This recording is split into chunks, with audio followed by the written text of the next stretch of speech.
2000년 봄, 경상북도 청송군의 한 사과 농장에서 일하던 일꾼이 비명을 질렀습니다. 호미로 땅을 고르던 중 흙 속에서 뭔가 단단한 것이 걸렸는데 처음엔 오래된 농기구 부품인 줄 알았다고 합니다. 그런데 더 파낼수록 형태가 드러나기 시작했고 그건 농기구가 아니었습니다. 새하얗게 바랜 사람의 뼈 조각이었습니다. 경찰이 출동해 주변을 모두 파헤쳤더니 그 밑에서 작은 금귀걸이 한 쌍이 나왔습니다. 바로 13년 전 이 마을에서 흔적도 없이 사라진 26살 새댁 박순남 씨가 항상 달고 다니던 바로 그 귀걸이였습니다. 박순남 씨가 실종된 건 1987년 가을, 사과가 한창 익어가던 계절이었습니다. 마을 사람들은 처음엔 가출이라고 수군댔습니다. 그런데 한 가지 이상한 점이 있었습니다. 그 마을의 이장은 경찰이 도착하기도 전에 이미 유골이 발견된 자리에 서 있었습니다. 대체 그날 밤 이 사과 농장에서 무슨 일이 있었던 걸까요? 그리고 마을의 믿음직한 어른이라 불리던 이장은 왜 그 자리에 있었을까요? 지금부터 1987년 청송 며느리 실종 사건의 전말을 낱낱이 들려드리겠습니다. 시작 전에 구독과 좋아요를 눌러주시면 감사하겠습니다.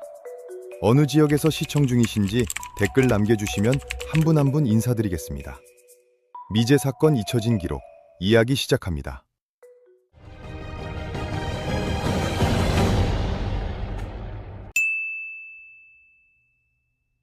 (1987년) 경상북도 청송군 부동면.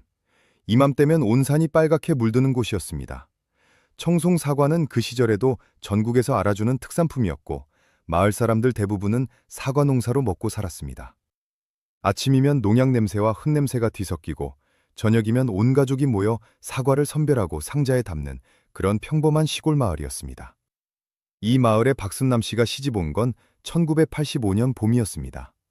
24살의 박순남 씨는 안동 출신으로 이웃마을 소개로 청송 출신의 이연복 씨와 결혼해 이 동네에 들어왔습니다. 시댁은 제법 규모 있는 사과 농장을 운영하고 있었고 남편 이연복 씨는 30살로 농장 일을 돕는 장남이었습니다. 마을 사람들 말에 따르면 박순남 씨는 성격이 밝고 부침성이 좋았다고 합니다. 처음엔 시골 생활이 낯설어 보였지만 금세 마을 아주머니들과 어울렸고 농번기엔 누구보다 부지런히 일을 도왔다고 했습니다. 그런 며느리를 마을 어른들은 다들 예뻐했고 시어머니 최점순 씨도 겉으로는 자랑스럽다고 말하고 다녔습니다. 그런데 결혼한 지 2년가 지나면서부터 조금씩 분위기가 달라졌다고 합니다. 박순남 씨가 아이를 갖지 못하자 시어머니의 태도가 변하기 시작했다는 겁니다. 처음에는 은근한 눈치였지만 1987년 들어서는 노골적으로 구박이 심해졌다는 증언이 나중에 여럿 나왔습니다. 밥상머리에서 핀잔을 주고 일을 아무리 잘해도 칭찬 한마디 없었다고 합니다. 남편 이현복 씨는 그런 상황에서 아내 편을 들기는커녕 눈치만 보는 사람이었습니다. 마을 사람들 사이에서도 이현복 씨는 성격이 유약하고 어머니 말이라면 꼼짝도 못하는 사람으로 통했습니다. 박순남 씨가 얼마나 외로웠을지는 굳이 말하지 않아도 짐작이 가는 상황이었습니다. 그러던 중 박순남 씨 주변에 한 사람이 자주 등장하기 시작했습니다. 바로 마을 이장 황기철 씨였습니다. 당시 46살이던 황기철 씨는 마을에서 가장 땅도 많고 발언권도 강한 인물이었습니다. 농협조합원들 사이에서도 영향력이 컸고 군청에도 얼굴이 알려진 사람이었습니다. 겉으로는 마을 사람들 사정을 두루 챙기는 든든한 어른이었습니다. 황기철 씨가 박순남 씨를 자주 돕기 시작한 건 1987년 여름부터였습니다. 농약 구하는 것을 도와준다거나 시어머니와 갈등이 생겼을 때 중간에서 조율해 준다거나 사소한 행정서리도 대신 처리해 준다거나 하는 시기였습니다. 주변에선 그저 이장이 마을 사람 챙기는 거라고 아무도 이상하게 보지 않았습니다. 그런데 그해 가을 들어서면서 황기철 씨와 박순남 씨가 단둘이 있는 모습을 목격했다는 사람이 하나둘씩 나왔습니다. 황기철 씨 본인은 나중에도 그냥 마을 어른으로서 외로운 며느리를 챙긴 것뿐이라고 했습니다. 하지만 마을 안에서는 이미 소문이 돌기 시작하고 있었습니다. 그리고 1987년 10월 열 이틀, 이른 새벽이었습니다. 박순남 씨는 아무런 말도 없이 짐 하나 챙기지 않고 그냥 사라졌습니다. 다음 날 아침 밥을 차리러 나온 시어머니 최점순 씨가 방이 비어 있는 걸 발견했고 남편 이현복 씨는 아내가 어디 갔는지조차 몰랐습니다. 그리고 그 사라짐의 이유를 두고 마을 사람들의 입은 제각각 다른 방향을 가리키기 시작했습니다. 박순남 씨가 사라진 다음 날 아침, 마을은 생각보다 조용했습니다.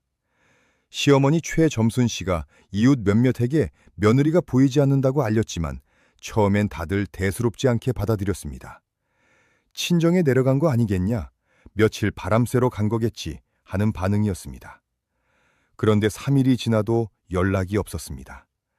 박순남 씨의 친정인 안동 쪽에도 소식이 없었고 아는 지인에게도 연락이 닿지 않았습니다. 그제야 남편 이현복 씨가 부동면 파출소를 찾아갔습니다. 당시 파출소 담당이던 오재식 순경은 이현복 씨의 이야기를 듣고 서류를 작성하기 시작했습니다. 그런데 오재식 순경이 나중에 증언한 내용이 좀 충격적이었습니다. 이현복 씨가 신고하러 왔을 때 아내가 사라진 날 본인이 어디 있었는지를 묻는 질문에 한참을 머뭇거렸다는 겁니다. 그러더니 그날 밤 자신은 읍내에서 지인과 술을 마셨고 늦게 들어왔다고 했습니다. 아내가 이미 없어진 뒤에야 방에 들어가 잤다는 것이었습니다. 오재식 순경은 처음부터 이걸 단순 가출로 처리하려는 분위기를 느꼈다고 했습니다. 당시만 해도 집안 사정으로 인한 가출은 경찰이 적극적으로 나서지 않는 경우가 많았습니다. 시어머니한테 구박받던 며느리가 도망간 거 아니냐는 식으로 마을 사람들도 심지어 파출소 안에서도 그런 분위기가 있었습니다. 그렇게 박순남 씨의 실종은 가출로 분류되었고 수사는 시작도 제대로 되지 않은 채 흐지부지 됐습니다. 그런데 딱 한 사람, 이 상황을 그냥 넘기지 못한 사람이 있었습니다. 박순남 씨의 친정오빠 박태규 씨였습니다. 당시 30살이던 박태규 씨는 여동생이 사라졌다는 소식을 듣자마자 총송으로 달려왔습니다. 그는 경찰이 가출로 처리한 것에 강하게 항의했습니다. 박태규 씨가 가장 이상하게 여긴 건 따로 있었습니다. 박순남 씨는 사라지기 이틀 전 오빠에게 편지를 보냈습니다. 내용은 짧았지만 의미심장했습니다. 편지에는 이런 말이 적혀 있었습니다. 오빠, 나 요즘 너무 힘들어. 그런데 이것보다 더 무서운 게 생겼어. 나중에 만나면 꼭 얘기할게. 더 무서운 게 생겼다는 날이 무엇을 뜻하는지 박태규 씨는 도무지 알 수 없었습니다. 하지만 이 편지 한 장이 나중에 이 사건의 핵심 단서가 됩니다.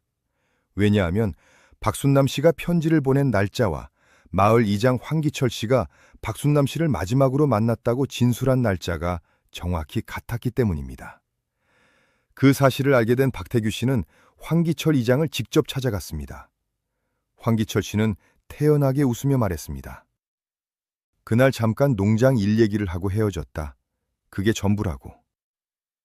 그런데 황기철 씨를 만나고 돌아오는 길에 박태규 씨는 마을 어귀에서 한 할머니를 만났습니다.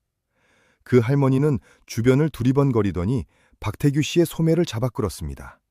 그리고 아주 낮은 목소리로 말했습니다. 밤에 혼자 다니지 마소.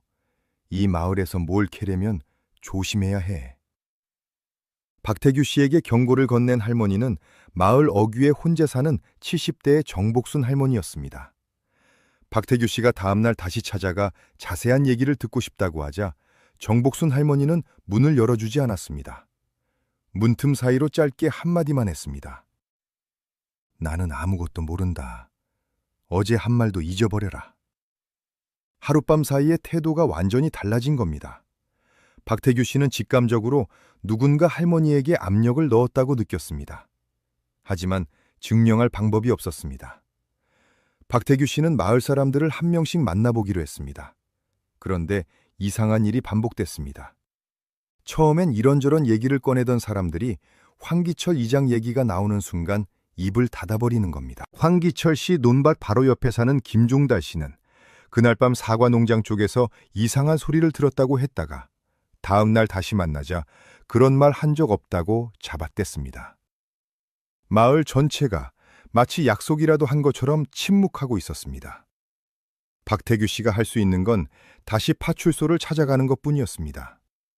그는 여동생의 편지를 증거로 제출하고 단순 가출이 아닌 실종 사건으로 재분류해달라고 요청했습니다. 오재식 순경은 난감한 표정을 지으면서도 일단 상부에 보고하겠다고 했습니다. 그로부터 3일 뒤 청송경찰서에서 형사 2명이 내려왔습니다. 박동수 형사와 류인철 형사였습니다. 박동수 형사는 경력 15년의 베테랑이었고 류인철 형사는 30대 초반의 젊은 형사였습니다. 두 사람은 마을 사람들을 차례로 면담하고 현장을 살펴봤습니다. 그런데 형사들도 벽에 부딪혔습니다. 마을 사람들의 입이 워낙 굳게 닫혀 있었고 황기철 이장은 오히려 형사들에게 먼저 다가와 협조하겠다며 마을 사람들을 한자리에 모아주겠다고 했습니다. 마치 수사를 도와주는 것처럼 행동했지만 박동수 형사는 그 모습이 오히려 더 수상하다고 느꼈다고 나중에 기록에 남겼습니다. 수사 나흘째 되던 날 예상치 못한 인물이 등장했습니다. 마을에서 15분 거리에 있는 읍내 다방을 운영하는 서미화 씨였습니다. 당시 35살이던 서미화 씨는 스스로 형사들을 찾아왔습니다. 그는 떨리는 목소리로 말했습니다. 순남 씨가 사라지기 전날 밤 그 여자가 우리 다방에 왔었어요. 혼자요. 그리고 전화를 한 통 했는데 전화 끊고 나서 얼굴이 완전히 하얘졌어요. 그냥 가버렸는데 나는 그게 계속 마음에 걸렸어요. 누구에게 전화를 했는지는 서미화 씨도 알 수 없었습니다. 다방 공중전화였기 때문에 번호를 확인할 방법이 없었습니다. 하지만 박순남 씨가 실종되기 불과 하루 전 혼자 다방을 찾아 전화를 걸었다는 사실은 이 사건이 단순한 가출이 아님을 보여주는 또 하나의 단서였습니다. 그리고 박동수 형사가 그 다방 주변을 다시 살피던 중 다방 뒷골목 담벼락에서 작게 긁힌 글씨를 발견했습니다. 누군가 날카로운 것으로 긁어놓은 글씨였는데 딱 2글자였습니다. 황기철. 담벼락에 긁힌 2글자, 황기철. 박동수 형사는 즉시 사진을 찍고 증거로 확보했습니다. 그 시체는 여성의 것으로 보였고 긁힌 깊이나 각도로 보아 상당히 급박한 상황에서 새긴 것 같다는 감식 소견이 나왔습니다. 박순남 씨가 누군가에게 쫓기거나 위협을 받는 상황에서 남긴 흔적의 가능성이 높았습니다. 형사들은 곧바로 황기철 씨를 소환해 정식으로 조사를 시작했습니다. 황기철 씨는 당황한 기색 없이 천천히 자리에 앉았습니다. 오히려 자신이 억울하다는 표정이었습니다. 황기철 씨의 알리바이는 놀랍도록 탄탄했습니다. 박순남 씨가 사라진 10월 12일 밤, 황기철 씨는 청송읍 내에서 열린 농협조합장 회의에 참석했다는 겁니다. 회의는 저녁 7시부터 밤 10시까지 진행됐고 참석자 명단에 황기철 씨 이름이 선명하게 올라 있었습니다.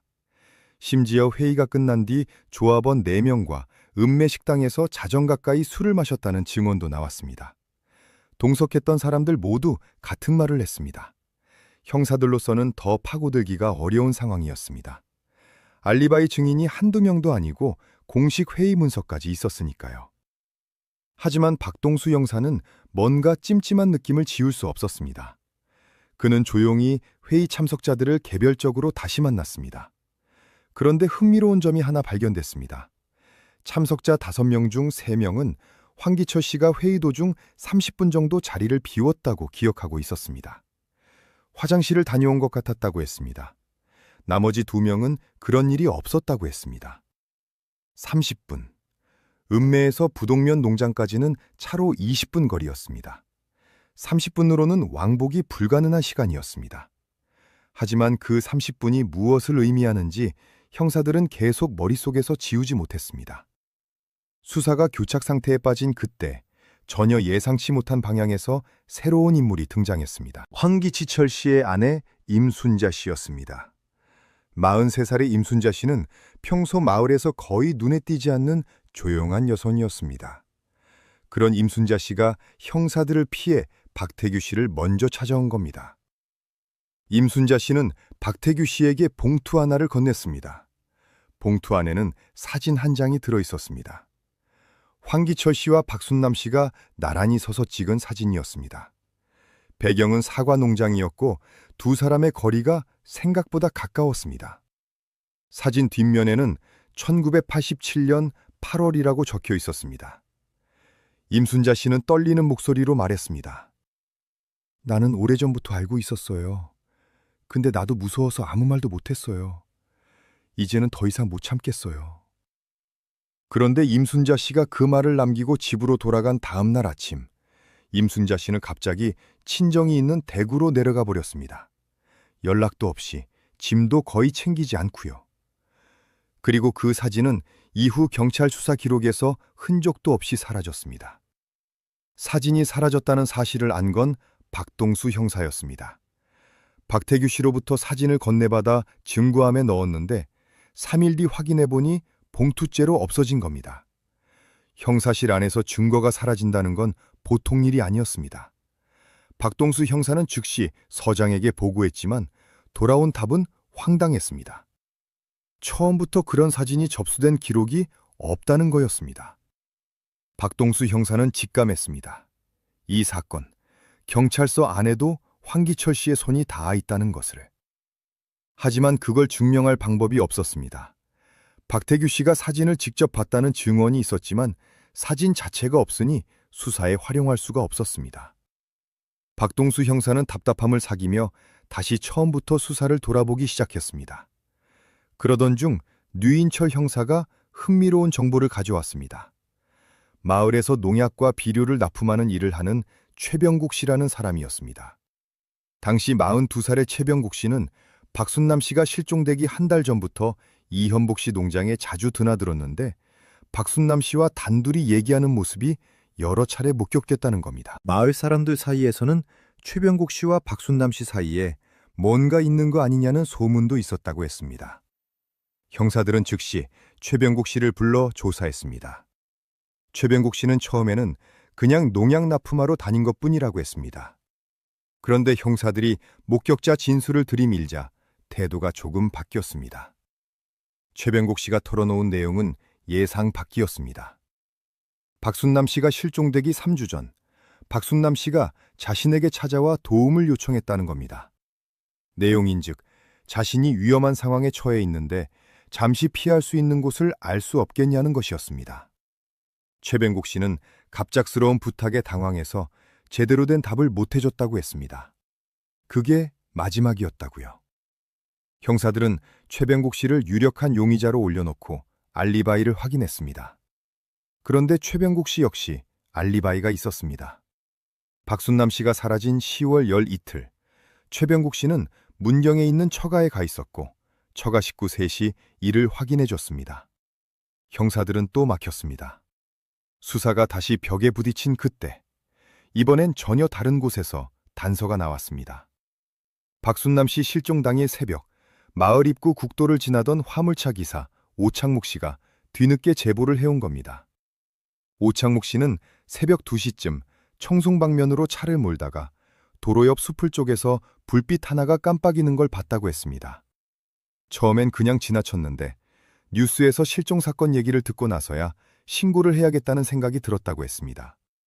형사들이 오창목 씨가 지목한 지점을 찾아가 수풀을 살펴봤습니다. 그리고 거기서 작은 것 하나를 발견했습니다. 낡은 손수건이었는데 한쪽 귀퉁이에 수놓인 글씨가 있었습니다. 순남이라는 두 글자였습니다. 박태규 씨에게 확인을 요청했더니 그건 분명히 여동생 것이 맞다고 했습니다. 어머니가 시집갈 때 만들어준 거라고요. 손수건이 발견된 위치는 마을에서 황기철 씨 소유의 밭이 있는 방향과 일치했습니다. 하지만 알리바이가 있는 황기철 씨를 다시 압박하기엔 증거가 여전히 부족했습니다. 형사들이 다음 수를 고민하던 그 순간 박동수 형사 앞으로 정체불명의 편지 한 통이 날아들었습니다. 편지 안에는 딱 한 줄이 적혀 있었습니다. 농장 창고 바닥을 파보시오. 박동수 형사는 편지를 받자마자 류인철 형사와 함께 이현복 씨 농장으로 향했습니다. 창고는 농장 가장 안쪽에 있었습니다. 오래된 슬레이트 지붕에 나무문이 달린 농기구와 사과 상자를 보관하는 창고였습니다. 이현복 씨는 영장도 없이 들어오려는 형사들에게 처음에는 난색을 표했습니다. 하지만 박동수 형사가 강하게 밀어붙이자 결국 문을 열었습니다. 창고 안은 퀴퀴한 냄새가 가득했습니다. 형사들은 삽을 가져와 바닥을 파기 시작했습니다. 흙바닥이었기 때문에 파는 건 어렵지 않았습니다. 그런데 1시간을 넘게 팠는데도 아무것도 나오지 않았습니다. 창고 바닥 전체를 다 뒤집다시피 했지만 결과는 마찬가지였습니다. 류인철 형사는 허탈하게 삽을 내려놓았습니다. 누군가 형사들을 엉뚱한 곳으로 유인하려 한 건지, 아니면 진짜 정보였는데 누군가 미리 손을 쓴 건지 알 수 없었습니다. 그런데 창고를 나오려던 박동수 형사의 눈에 뭔가 걸렸습니다. 창고 한쪽 벽면에 낡은 합판이 덧대어져 있었는데 그 합판 아랫부분이 최근에 움직인 흔적이 있었습니다. 먼지가 쌓인 패턴이 달랐습니다. 박동수 형사가 합판을 옆으로 밀어내자 안쪽에 작은 공간이 있었습니다. 그 안에는 나무 상자 하나가 있었습니다. 상자 안에 든 것은 유골이 아니었습니다. 공책 한 권이었습니다. 공책을 펼치자 박순남 씨의 필체로 빼곡하게 적힌 글들이 나왔습니다. 일기였습니다. 1987년 봄부터 실종되기 직전까지 쓴 것으로 보였습니다. 형사들은 손이 떨릴 정도로 긴장하며 페이지를 넘겼습니다. 일기에는 시어머니의 구박과 남편의 무관심이 상세히 적혀 있었습니다. 그리고 황기처 씨에 대한 내용도 있었습니다. 초반에는 고마운 사람이라고 적혀 있던 황기처 씨에 대한 표현이 여름을 넘기면서 조금씩 달라졌습니다. 불편하다, 자꾸 연락을 한다, 피하고 싶다는 표현이 나오기 시작했습니다. 그리고 실종 1달 전쯤 쓴 페이지에 이런 내용이 있었습니다. 오늘 황기처 씨가 나한테 이상한 말을 했다. 내가 만약 이 마을을 떠나거나 누군가에게 말하면 후회하게 될 거라고 했다. 나는 그게 무슨 뜻인지 알 것 같아서 너무 무서웠다. 박동수 형사는 일기를 증거로 확보했습니다. 이번엔 절대로 사라지지 않도록 류인철 형사와 함께 직접 청송경찰서가 아닌 대구 경북경찰청으로 가져갔습니다. 그리고 상급기관에 수사 지원을 공식 요청했습니다. 그런데 일기를 확보한 것보다 더 형사들의 머릿속을 복잡하게 만든 건 다른 내용이었습니다. 일기 가장 마지막 페이지, 실종되기 3일 전에 쓴 것으로 보이는 글에 이런 문장이 있었습니다.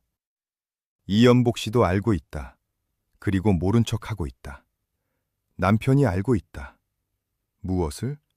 그리고 왜 모른 척했는가? 형사들의 시선이 다시 이연복 씨에게로 향했습니다. 그동안 피해자의 남편으로만 여겨졌던 이연복 씨가 갑자기 전혀 다른 색으로 보이기 시작한 순간이었습니다. 형사들이 이연복 씨를 다시 소환하려는 준비를 하던 그날 저녁, 마을에서 다급한 연락이 왔습니다. 이연복 씨가 농약을 먹고 쓰러진 채 발견됐다는 것이었습니다. 이연복 씨는 간신히 목숨을 건졌습니다. 이웃집 할아버지가 우연히 농장을 지나다 쓰러진 이연복 씨를 발견해 신고한 덕분이었습니다. 청송 읍내병원으로 긴급 후송된 이연복 씨는 3일간 중환자실에 있다가 일반 병실로 옮겨졌습니다. 박동수 형사는 이연복 씨가 의식을 회복하자마자 병실을 찾았습니다. 이연복 씨는 창백한 얼굴로 천장을 바라보고 있었습니다. 형사가 들어오는 걸 보더니 눈을 감아버렸습니다. 박동수 형사는 조용히 의자를 끌어다 침대 옆에 앉았습니다. 그리고 아무 말 없이 기다렸습니다. 한참이 지나서 이연복 씨가 먼저 입을 열었습니다. 나는 겁쟁이였어요. 이연복 씨가 털어놓은 이야기는 이 사건의 그림을 완전히 바꿔놓는 것이었습니다.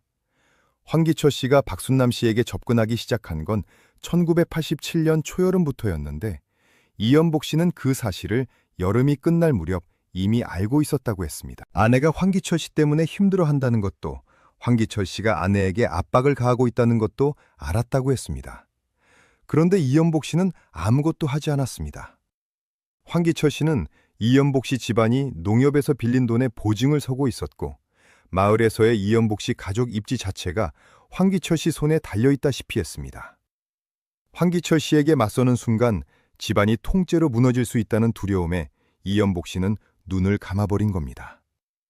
아내가 사라지던 날 밤, 이연복 씨는 사실 읍내에 없었다고 했습니다. 황기철 씨로부터 연락을 받고 농장 근처까지 나갔다가 무서워서 그냥 돌아왔다고 했습니다. 황기철 씨가 무슨 말을 했는지, 그 자리에서 무슨 일이 있었는지는 끝내 말하지 않았습니다. 다만 눈물을 흘리며 이렇게 말했습니다. 순남이는 내가 지켜줬어야 했는데 나는 그러지 못했어요. 이현복 씨의 진술은 황기철 씨를 다시 정조준할 수 있는 근거가 됐습니다. 하지만 문제가 있었습니다. 이현복 씨의 진술은 어디까지나 간접적인 내용이었고 황기철 씨가 직접 범행을 저질렀다는 물증은 여전히 없었습니다. 일기도 황기철 씨의 위협 정황을 보여줄 뿐 그 이상을 증명하진 못했습니다. 경북경찰청에서 내려온 수사팀이 황기철 씨를 다시 불러 강도 높은 조사를 벌였습니다. 황기철 씨는 이번에도 흔들리지 않았습니다.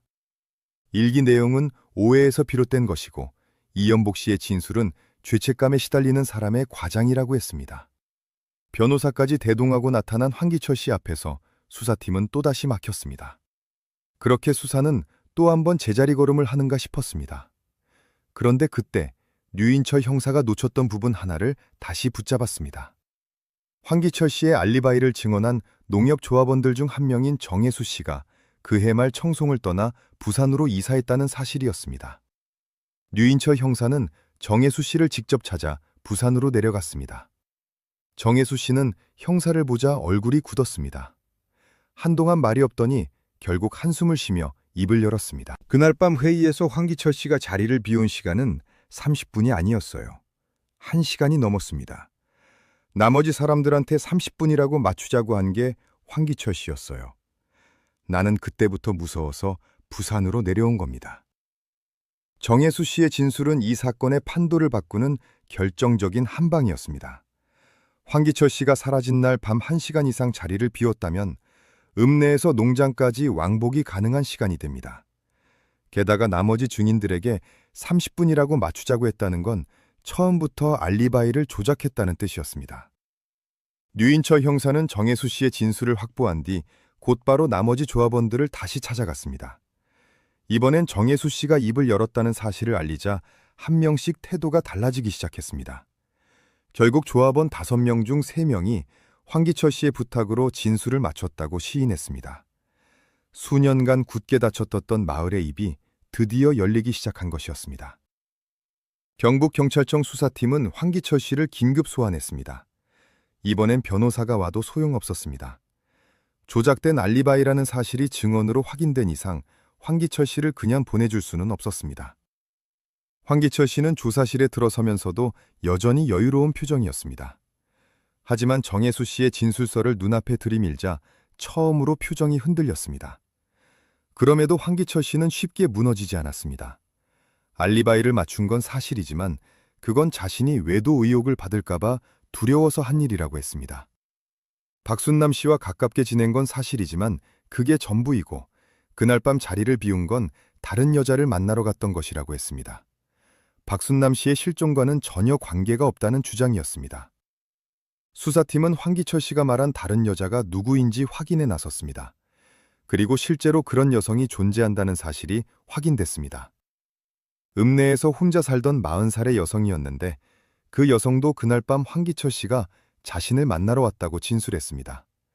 시간은 밤 8시 반에서 9시 반 사이라고 했습니다. 수사팀은 또다시 미궁에 빠지는 듯했습니다. 황기철 씨의 새로운 알리바이가 나온 것이었으니까요. 그런데 이번엔 박동수 형사가 놓치지 않았습니다. 그 여성이 황기철 씨를 만난 시간과 박순남 씨가 실종된 시간 사이에 여전히 공백이 있었습니다. 화물차 기사 오창목 씨가 숲을 쪽 불빛을 목격한 시간은 새벽 2시였습니다. 황기철 씨가 그 여성과 헤어진 게 밤 9시 반이라면 그 이후 새벽 2시까지의 행적이 여전히 불분명했습니다. 박동수 형사는 황기철 씨 소유의 밭과 농장 주변을 다시 정밀 감식하기로 했습니다. 수사팀 전체가 달라붙어 땅을 샅샅이 살폈습니다. 그리고 이틀째 되던 날 오후 황기철 씨 밭 한쪽 구석, 오래된 감나무 아래에서 땅이 다른 곳보다 약간 내려앉은 흔적을 발견했습니다. 삽을 대자마자 흙이 다른 곳보다 훨씬 부드러웠습니다. 누군가 이 땅을 파헤쳤다가 다시 덮은 흔적이었습니다. 수사팀이 조심스럽게 파내려가자 얼마 지나지 않아 뭔가가 나왔습니다. 낡은 천조각이었습니다. 그리고 그 아래에 사람의 뼈처럼 보이는 것이 있었습니다.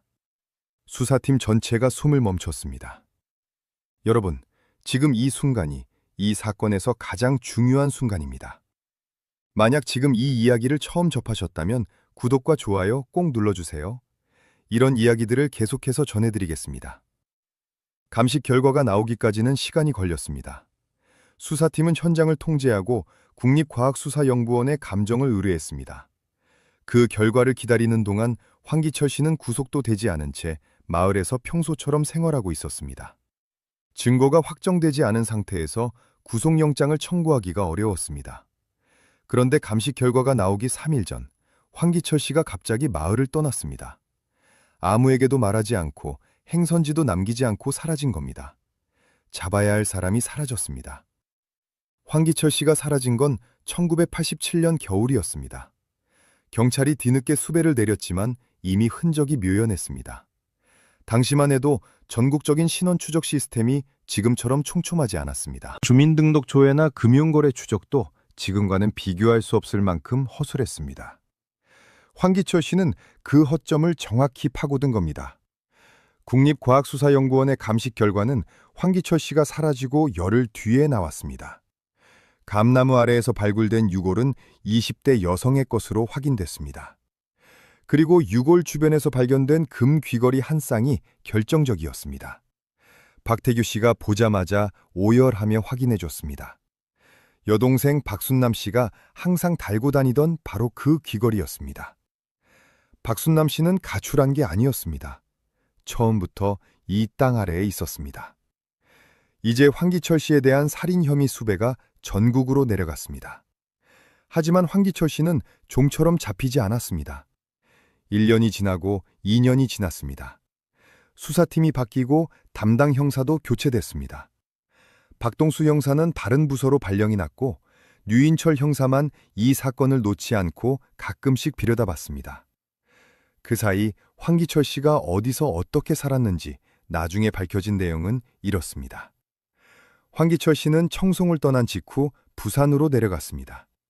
거기서 이름을 바꾸고 항만 근처 일용직으로 일하며 몸을 숨겼습니다. 얼마 뒤에는 전라남도 여수로 이동해 작은 식당 주방 일을 했고 다시 인천으로 올라와 건설 현장을 전전했습니다.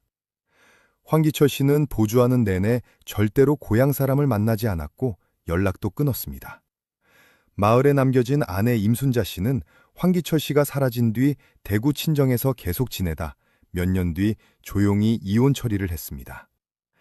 임순자 씨는 그 뒤로도 황기철 씨의 행방에 대해 아무것도 모른다고 일관되게 진술했습니다. 황기철 씨를 다시 세상 밖으로 끌어낸 건 전혀 예상치 못한 사람이었습니다. 1998년 봄, 인천의 한 건설 현장에서 함께 일하던 50대 노동자 하나가 황기철 씨의 얼굴이 오래된 수배전단지와 비슷하다는 걸 알아챈 겁니다. 그 노동자는 황기철 씨 몰래 경찰에 신고했고 형사들이 현장에 들이닥쳤습니다. 황기철 씨는 도망치려 했습니다. 건설 현장 비계를 타고 올라가 버텼습니다. 형사들이 설득하는 데만 2시간이 걸렸습니다. 결국 황기철 씨는 스스로 내려왔고 수갑이 채워지는 순간에도 아무 말이 없었다고 합니다. 11년 만이었습니다. 황기철 씨가 인천에서 체포됐다는 소식은 청송 마을에도 곧 전해졌습니다. 마을 사람들의 반응은 제각각이었습니다. 오래전부터 알고 있었다는 듯 한숨을 쉬는 사람도 있었고 설마 했는데 정말이었냐며 충격을 받은 사람도 있었습니다. 그리고 수년간 황기철 씨의 눈치를 보며 입을 닫았던 사람들은 아무 말도 하지 못하고 고개를 숙였습니다. 박태규 씨는 체포 소식을 듣고 한동안 아무것도 하지 못했다고 했습니다. 기쁘지도 않았다고 했습니다. 그저 11년 동안 땅속에 혼자 있었을 여동생 생각에 눈물만 났다고 했습니다. 황기철 씨는 청송으로 압송됐습니다. 그리고 조사실에 앉은 황기철 씨 앞에 이제는 중년이 된 류인철 형사가 마주 앉았습니다. 류인철 형사는 파일 하나를 탁자 위에 올려놓았습니다. 박순남 씨의 일기 사본이었습니다. 황기철 씨는 일기를 내려다보다가 천천히 눈을 감았습니다. 그리고 오랜 침묵 끝에 입을 열었습니다. 내가 다 말하겠습니다. 황기철 씨가 입을 연 건 조사가 시작된 지 2시간이 지나서였습니다. 처음엔 말문이 잘 열리지 않았습니다. 류인철 형사는 서두르지 않았습니다. 12년을 기다렸는데 몇 시간쯤이야 하는 마음으로 그냥 앉아 있었습니다. 그리고 황기철 씨가 드디어 말하기 시작했습니다. 황기철 씨가 박순남 씨에게 처음 관심을 가진 건 1987년 초여름이었습니다. 시어머니한테 치이고 남편한테도 기댈 수 없는 박순남 씨가 안쓰러웠다고 했습니다. 처음엔 정말로 그랬을 수도 있었습니다. 하지만 황기철 씨의 관심은 점점 집착으로 변해갔습니다. 자주 찾아가고 연락하고 도움을 빌미로 가까이 있으려 했습니다. 박순남 씨는 처음엔 고마워하다가 점점 불편해했고 여름이 끝날 무렵부터는 황기철 씨를 피하기 시작했습니다. 황기철 씨는 그게 자존심이 상했다고 했습니다. 마을에서 자신이 무시당한다는 생각이 들었다고 했습니다. 그때부터 태도가 바뀌었습니다. 박순남 씨가 마을을 떠나거나 누군가에게 말하면 남편 집안을 망하게 하겠다고 압박했습니다. 박순남 씨는 두려웠지만 굴하지 않았습니다. 결국 읍내 다방에서 오빠 박태규 씨에게 전화를 걸었습니다. 사실을 알리고 도움을 받으려 했던 겁니다. 그런데 그날 전화를 걸고 다방을 나서는 박순남 씨를 황기철 씨가 밖에서 기다리고 있었습니다. 누군가를 통해 박순남 씨의 움직임을 알고 있었던 겁니다. 황기철 씨는 박순남 씨를 차에 태워 마을로 돌아갔습니다. 다방에서 누구에게 전화했냐고 추궁했습니다. 박순남 씨가 오빠에게 전화했다는 걸 알게 된 황기철 씨는 더 이상 박순남 씨를 그냥 둘 수 없다고 판단했습니다. 그날 밤 황기철 씨는 농협 회의가 끝난 뒤 그 여성을 만났다가 일찍 자리를 떴습니다. 그리고 자신의 밭으로 박순남 씨를 불러냈습니다. 마지막으로 한 번만 만나서 이야기를 정리하자고 했습니다. 박순남 씨는 나오지 않으려 했지만 황기철 씨는 나오지 않으면 지금 당장 이현복 씨 집안 농협 대출을 막아버리겠다고 했습니다. 박순남 씨는 결국 나왔습니다. 남편 집안을 지키려고. 자신이 아니라 남편 집안을 위해서. 황기철 씨는 그 자리에서 박순남 씨에게 다시 한번 입을 다물라고 했습니다. 박순남 씨가 거부했습니다. 말다툼이 격해졌고 황기철 씨는 순간적으로 이성을 잃었다고 했습니다. 자세한 경위는 황기철 씨도 말하기를 꺼렸지만 결국 박순남 씨는 그 자리에서 쓰러졌고 다시 일어나지 못했습니다. 황기철 씨는 혼자 땅을 팠습니다. 자신의 밭 가장 구석, 오래된 감나무 아래에 새벽 내내 팠습니다. 화물차 기사 오창묵 씨가 본 불빛은 바로 그 작업 중에 황기철 씨가 들고 있던 손전등 불빛이었습니다. 이영복 씨는 그날 밤 황기철 씨로부터 연락을 받고 농장 근처까지 나왔다가 겁이 나서 돌아갔다고 했습니다. 이영복 씨가 일기에서 알고 있다고 적힌 내용은 바로 이것이었습니다. 황기철 씨가 아내를 위험에 빠뜨리고 있다는 걸 알면서도 그 자리에 가지 않은 겁니다. 황기철 씨는 조사실에서 모든 진술을 마친 뒤 고개를 떨어뜨렸습니다. 류인철 형사는 아무 말도 하지 않았습니다. 할 말이 없었습니다. 12년 전 26살의 새댁이 마지막으로 선택한 건 자신이 아니라 남편 집안을 지키는 것이었다는 사실이 조사실 안의 공기를 무겁게 짓누르고 있었습니다. 황기철 씨는 살인 및 사체 유기 혐의로 기소됐습니다. 재판 과정에서 황기철 씨 측은 우발적 범행을 주장했지만 받아들여지지 않았습니다. 알리바이 조작, 증거인멸, 장기 도주 등이 모두 불리하게 작용했습니다. 최종적으로 징역 25년이 선고됐습니다. 이연복 씨는 증거인멸 방조와 허위 진술 혐의로 조사를 받았지만 직접적인 가담 증거가 부족해 기소는 되지 않았습니다. 하지만 이연복 씨는 판결이 난 뒤 마을을 떠났고 그 뒤로 아무도 그를 본 사람이 없었습니다. 박태규 씨는 판결이 확정된 날 혼자 청송으로 내려가 여동생의 묘 앞에 사과 한 상자를 놓고 왔다고 했습니다. 여동생이 그토록 싫어하게 된 사과였지만 고향에서 가져온 것이니 받아줄 거라고 생각했다고 했습니다. 1987년 가을, 사과가 익어가던 계절에 사라진 26살 박순남 씨. 그는 끝까지 누군가를 지키려 했고 그 선택이 결국 자신의 마지막이 됐습니다. 박순남 씨가 사라진 그해 가을, 청송의 사과는 연어회처럼 빨갛게 익었습니다. 마을은 아무 일도 없었다는 듯 돌아갔고 세상도 그걸 몰랐습니다. 그런데 진실은 땅속에서도 사라지지 않았습니다. 13년을 기다렸다가 결국 스스로 모습을 드러냈습니다. 박숙남 씨가 마지막으로 한 선택이 자꾸 마음에 걸립니다. 자신을 지키는 대신 남편 집안을 선택한 그 마음이, 그게 과연 옳은 선택이었는지 우리가 함부로 말할 수는 없습니다. 다만 그 선택이 너무 가혹한 결말로 이어졌다는 것만은 분명합니다. 여러분은 어떻게 생각하시나요? 이 사건에서 진짜 죄인은 누구일까요? 황기철 씨 한 사람일까요? 아니면 눈을 감아버린 마을 전체일까요? 댓글로 여러분의 생각을 남겨주세요. 그리고 이런 이야기가 세상에 더 알려져야 한다고 생각하신다면 구독과 좋아요가 큰 힘이 됩니다. 다음 이야기도 여러분 곁에서 함께하겠습니다.